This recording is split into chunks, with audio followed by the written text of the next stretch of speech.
जो लूट ले कहर खुद दुल्हन की पालकी, जो लूट ले कहर खुद दुल्हन की पालकी। हालत यही आज मेरे वाल्मीकि समाज की।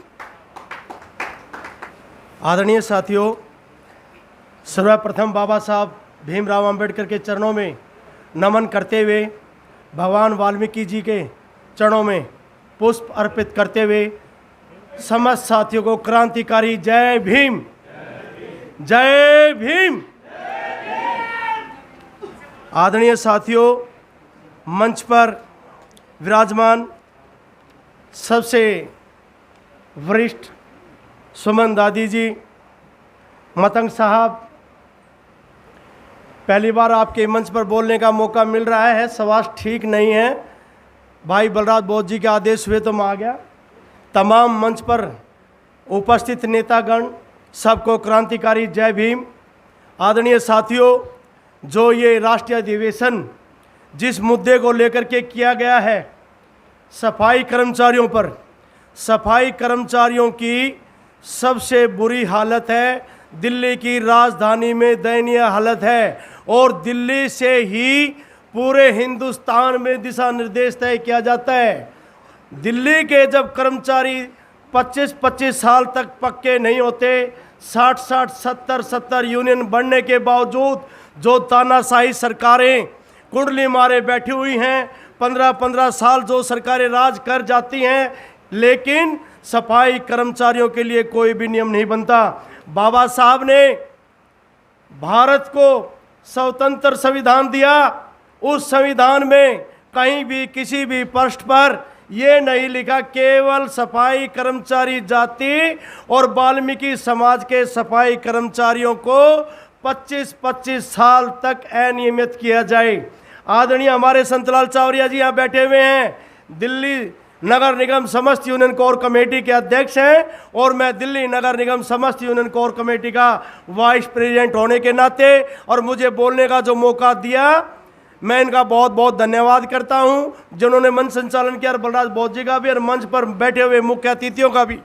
आदरणीय साथियों, हमारी यूनियनें रोज रोज हर महीने धरने और प्रदर्शन पर उतारू हैं। इनको मजबूर किया जाता है, शौक नहीं है रोज रोज रोड पर आने का।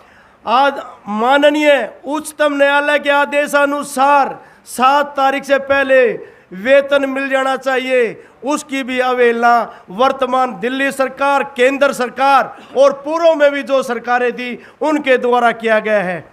वाल्मीकि समाज के जो सफाई कर्मचारी हैं, ये एक सोची समझी रणनीति है सरकारों की।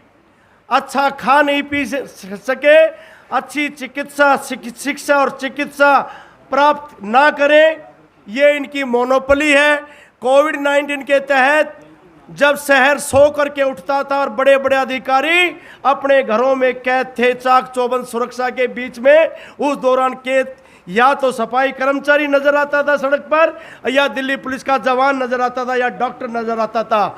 और उन्हीं सफाई कर्मचारियों के साथ 57 सफाई कर्मचारी दिल्ली में कोरोना महामारी के दौरान शहीद हुए और वर्तमान सरकार ने 1 करोड़ रुपया देने की घोषणा की थी, जो उससे वंचित किया गया। 50 लाख रुपये और एक सरकारी नौकरी केंद्र सरकार ने भी देने की घोषणा की थी, उससे भी सफाई कर्मचारियों को वंचित किया गया।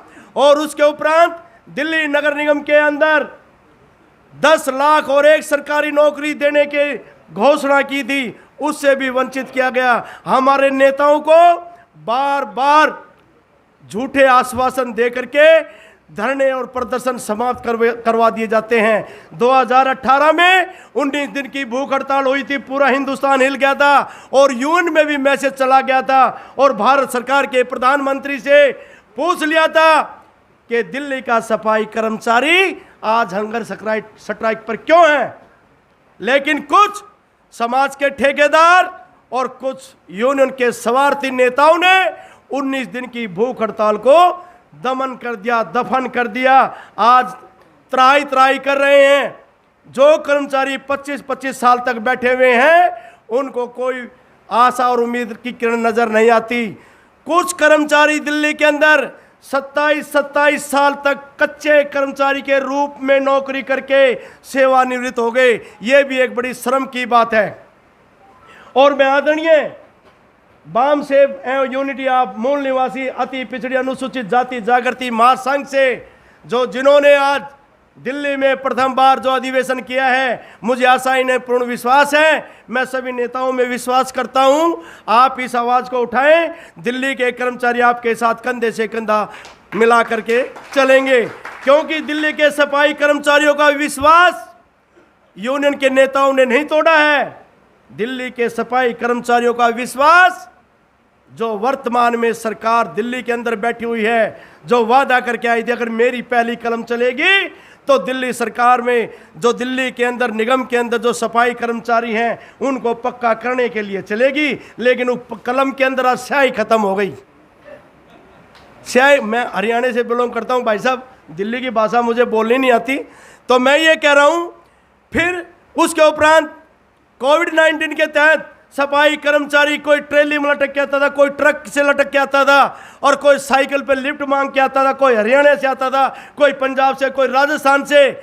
सफाई कर्मचारी समय का तो थोड़ा बहुत हरकत हो सकती है, लेकिन पैसे का चोर नहीं है, क्योंकि सफाई कर्मचारी ने ऐसी कौम में, बहादुर कौम में जन्म लिया है, वफादारी सीखी है, और कुछ नहीं सीखा वफादारी के सिवा। तो साथियों, सफाई कर्मचारियों को 1997 के बाद ना तो जूते, ना चप्पल, ना वर्दी, ना तेल, ना साबुन, कुछ नहीं मिलता। 5 जुलाई 2017 को 5,000 रुपये नगद राशि के रूप में देने के लिए दिल्ली नगर निगम ने घोषणा की थी, आज तक वो भी नहीं मिले। 5 साल पूरे हो गए, 25-25 हज़ार एक कर्मचारी के हो गए। जो कर्मचारी 2003 से और 2004 के परमानेंट माने गए थे, उनको आज तक उनका एरियर नहीं मिला है। एक एक कर्मचारी की बहुत ज़्यादा राशि बढ़ती है। जब कर्मचारी निगम के अंदर जिनके मुंह पे दाढ़ी मूछ भी नहीं थी, बिल्कुल नवयुग फ्रेश चेहरा निगम के अंदर अपनी सेवा देने के लिए ज्वाइन किया था, आज वो लोग 50 और 55 साल के बूढ़े हो गए हैं, लेकिन आज भी बड़े शर्म की बात है, अनियमित है। इन सरकारों ने आज तक हमारे लिए तो कोई कानून बनाया नहीं कर्मचारियों के लिए, लेकिन अपने लिए सारे नए नए कानून बन जाते हैं। जो दिल्ली सरकार में सफाई कर्मचारी आयोग बना बैठा है, उनके पास हमारे नाम की कोई कानून नहीं है। जो केंद्र सरकार का सफाई कर्मचारी आयोग है, जब तक उसमें सफाई कर्मचारी और वाल्मीकि समाज का नेतृत्व नहीं होगा तो सफाई कर्मचारियों का भला नहीं होगा। आज क्या हालत है, जो लूट ले कहार खुद दुल्हन की पालकी, जो लूट ले कहार खुद दुल्हन की पालकी, हालत यही आज मेरे वाल्मीकि समाज की। जिन्हें हम हार समझे थे गला अपना सजाने को, जिन नेताओं को हम वोट दे करके जिताते हैं ना, हर 5 साल के बाद बोलते हैं अरे खतरे में है समाज, खतरे में। समाज खतरे में नहीं है। जो नेता जीत कर जाते हैं उनका बेईमाना खतरे में, उनका स्वार्थीपन खतरे में है, क्योंकि जीतने के बाद वो हमारे समाज से बहुत दूर चले जाते हैं, क्योंकि उनको पार्टी की लाइन और लेंथ से बात करनी पड़ती है, पार्टी से बाहर नहीं जा सकते। साथियों, तो हम जिन्हें हम हार समझे थे गला अपना सजाने को, अब वो नाग बन बैठे हमें काट खाने को। हम अपना हक मांगते हैं तो हमारे को डसने के लिए तैयार है। और मैं बाम सेव के जितने भी वरिष्ठ नेता यहाँ मंच पर बैठे हुए हैं, इनकी तरफ से कहता हूँ, जुल्म के बीजों का हम बाग ना लगने देंगे, जुल्म के बीजों का हम बाग ना लगने देंगे, अपने वाल्मीकि समाज में कभी आग ना लगने देंगे। ऐ भगवान वाल्मीकि जी, ऐ बाबा साहब अम्बेडकर साहब, हमें आपके चरणों की सौगंध, आपके दामन पर कभी दाग ना लगने देंगे। सभी साथियों को क्रांतिकारी जय भीम। जो मुझे बोलने का मौका दिया, मन संचालन करता मान्यवर से मैं निवेदन करता हूँ।